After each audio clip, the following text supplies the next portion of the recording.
Hello, friends. Preacher Luke here.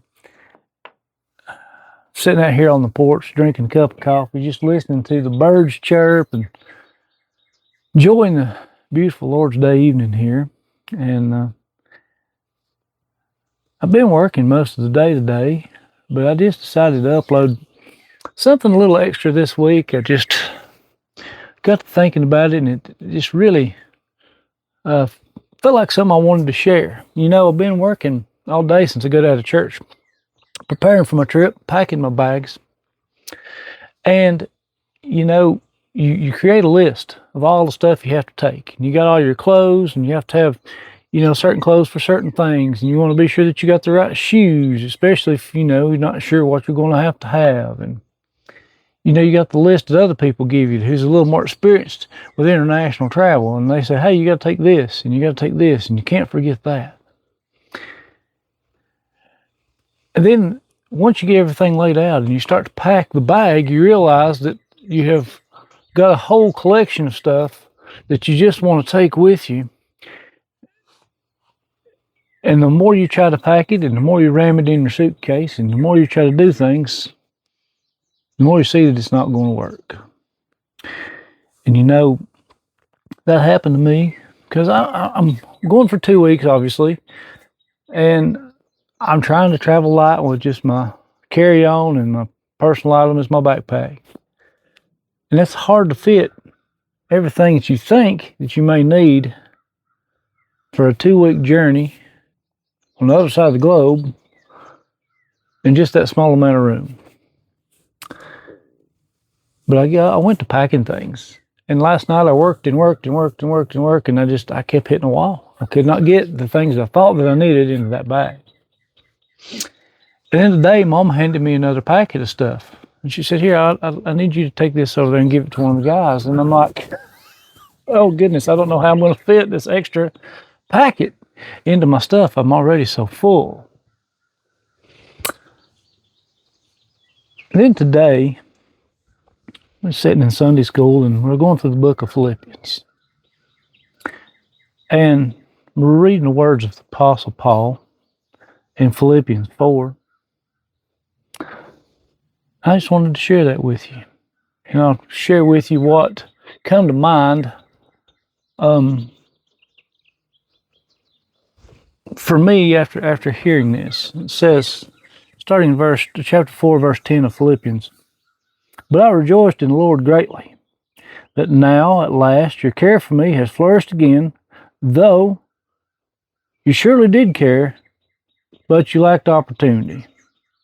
Now that I speak in regard to need, I have learned, in whatever state I am, to be content.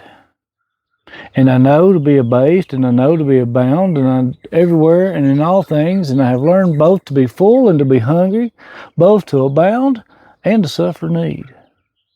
I can do all things through Christ who strengthens me. You know, I think of Apostle Paul, and I think of all the traveling that the Apostle Paul did, and all the places he went, and all the times he got put in jail, and all the places he went that he ended up getting shipwrecked, or, you know, you name it, it happened to him. And here he is, writing this letter to the Philippians. And he makes a comment, for I've learned, in whatever state I am, to be content. I've learned both to be full and to be hungry, both to be abound and to suffer need. We go through those times in our life where we have plenty, we have extra, where the Lord blesses us through some of the seasons, especially, you know, I look back through my life and some of the things the Lord has done for me in my life. I'm amazed at the blessings He gives. And then there's also seasons in life where, you know, we don't have what we think we may need. We may legitimately not have what we need. We definitely may not have what we want. And you go through seasons where you're struggling and you're just trying to make it day to day. And you know, that's actually the life story for most people in this world. So if you're blessed to be able to have what you need more than a day's worth, you're blessed. So I heard that this morning after I'd struggled all day yesterday trying to get my bag packed. And it just hit me. I was like, why am I trying to pack all the junk I'm trying to pack? I need some clothes to wear. I need my Bible. And I just need to be obedient and go. And I came home and I dumped everything out. And I realized just how much useless junk I had. How many extra shirts that I was taking that I didn't need, that I wasn't going to wear if I took them. I had all kinds of extra things that I thought, well, just in case, I'll take this. I'm not going to use it. I'm not going to need it. Even if I was in need for that particular thing, then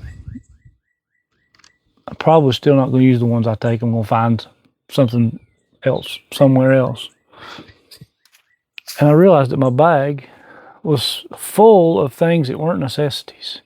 That I wasn't being content with the things I had just to get through a day-to-day basis. Just the things I had to have to travel over and do what needed to be done.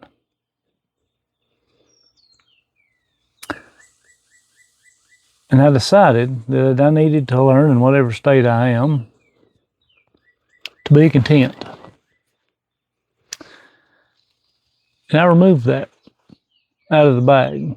And I reorganized things. And I started working and doing things with this verse in mind. Let's take what we need and not worry about the rest. So I took everything and I refolded it, repackaged it, and reorganized it, and I got rid of the fluff, stuff that I didn't need. And the more I packed, the more room I realized I had. I didn't realize how much room a certain object was taking that I didn't need to take anyway. We do that in our lives on a regular basis. We pack our lives full of so much junk that we think we need, that we keep ourselves busy, we keep ourselves occupied, and we keep ourselves away from the work. And we need to watch that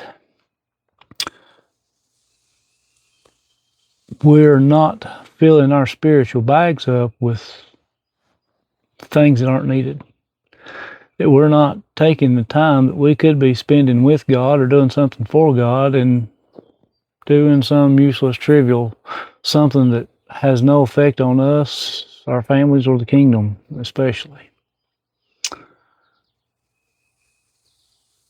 Especially in America, in our busy culture. It's go, go, go, go, go, and everybody wants everything right now. And I've learned that if you just slow down, especially when it is involving the things of God, if you just slow down, you'll find what you need. See, I mentioned this Sunday, but I had all these big ideas and plans of this trip that I wanted to do, and I wanted to go here, and I wanted to have a stop over there, and I kept trying to man-make all this stuff. Because in my head, I'm like, I got to have a layover anyway. I could have a layover here, and I could be in a different country or on a different continent, and if I had enough time, maybe I could preach there, and I could, whatever. Good intentions, but selfish intentions. And then I realized the Lord's not calling me to all those places at the moment. The Lord's calling me where He's calling me. And I just need to focus on His plan and not try to rush everything and do everything my way. And when I stopped, and when I took myself out of it, and I said, Lord, I just need this taken care of, and I need to be able to do what you want me to do. He opened doors that I didn't even know were there, much less that I couldn't open myself. He moved mountains in record time.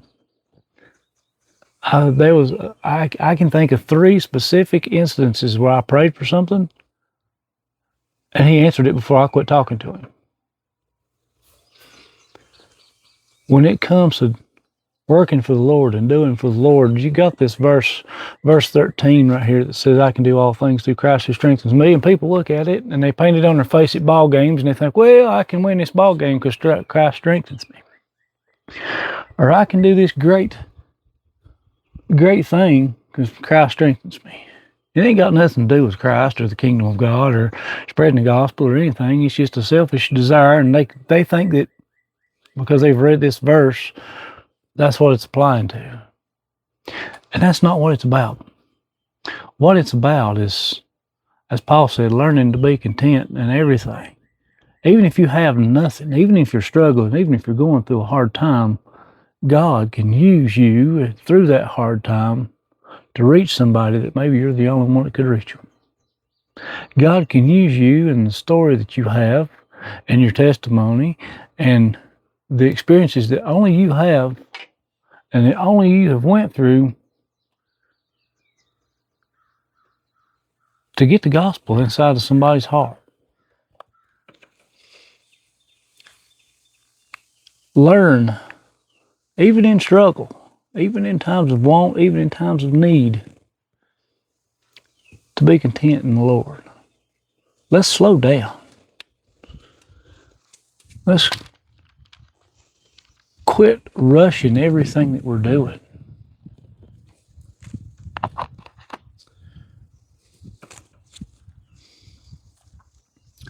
We tend to argue and bicker and fight because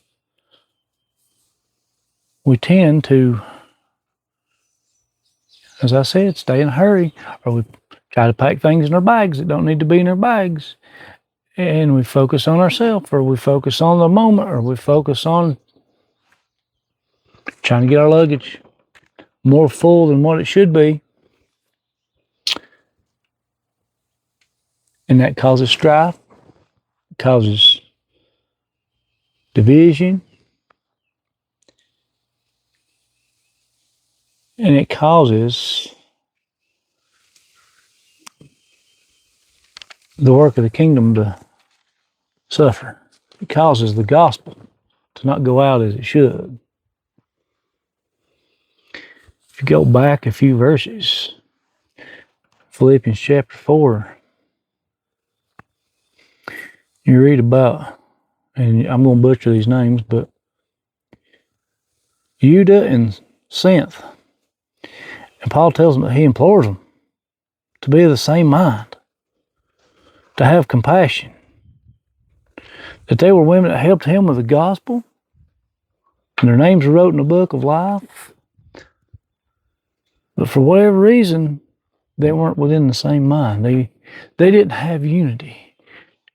And because they didn't have unity, their work, even though they were doing good work, was suffering. And that's when Paul tells them to be content.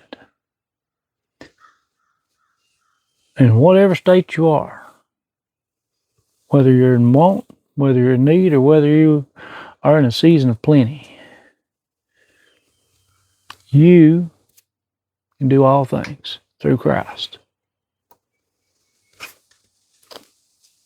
There's a catch. You can do all things through Christ, but without Christ, we can't do anything on our own. We're nothing but lost and trying to pack our bags full of junk that we'll just have to carry around for no reason, if we even get it in there to begin with. I urge you to empty your bags. Let's check our bags and let's see what all we're carrying. Maybe we can let go of. Maybe we can get rid of. Maybe we can leave where it's at. Let's take the important things. Let's take the things that Paul will tell us, no matter what state we're in, therefore to be content. Take it a day at a time. And only take in your bag the important things of the kingdom. That was just on my mind. And I just felt like I wanted to share. I thought about just recording it and using it for our Wednesday discussion. But you know what? I'll go ahead and post it tonight.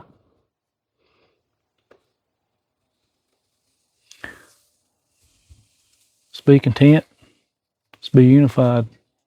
And let's move forward the work of the kingdom, work of the gospel together.